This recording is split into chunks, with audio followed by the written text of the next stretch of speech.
印度再次试射了射程5000千米的洲际弹道导弹，一枚号称可以覆盖中国全境。那么印度的洲际弹道导弹水平如何？对我方是否有一定的威胁？大家好，欢迎收看本期迷彩虎，我是虎哥。近日，根据印度媒体官方报道，继上月印度试射国产烈火5洲际弹道导弹之后的10月27日，印度方面再次试射了一枚烈火5型洲际弹道导弹。此次试射的导弹地点与上次试射的地点大有不同。此次试射选在了印度奥利萨邦的一个小岛上发射。印方还表示，导弹选在了晚上发射，这也是印度第一次夜间弹道导弹试射试验。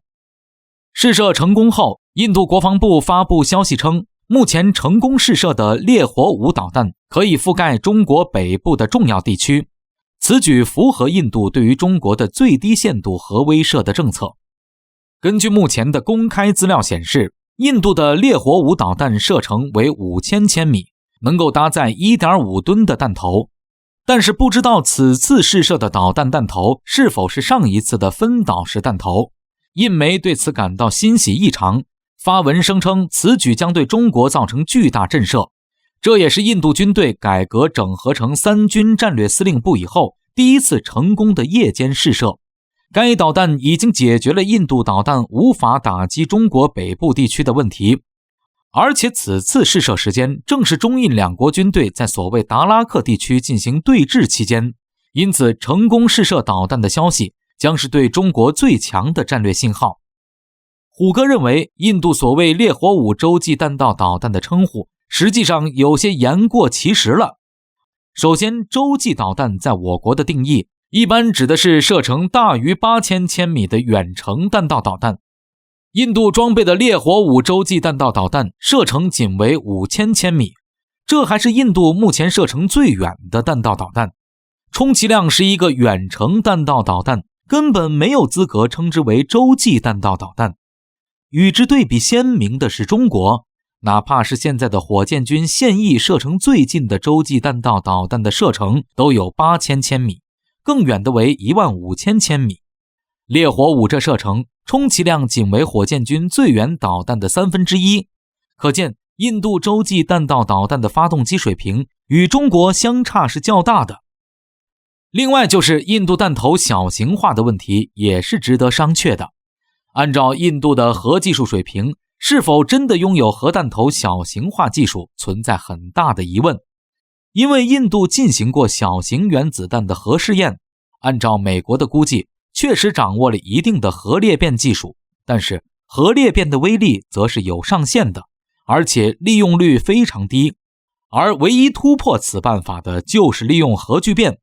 核聚变的威力理论上可以无限，但是具备掌握核聚变技术的无一不是建造了氢弹的国家，印度显然没有这个技术能力。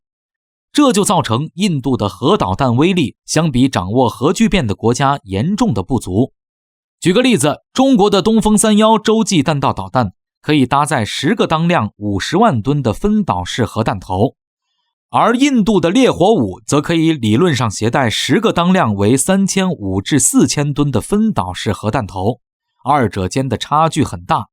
如果是单个弹头，东风31可以携带一发当量500万吨威力的核弹头，印度烈火5的单个核弹头的威力则是4万吨，连东风31的1%都不到，更不要提俄罗斯萨尔马特高达2000万吨当量的变态威力了。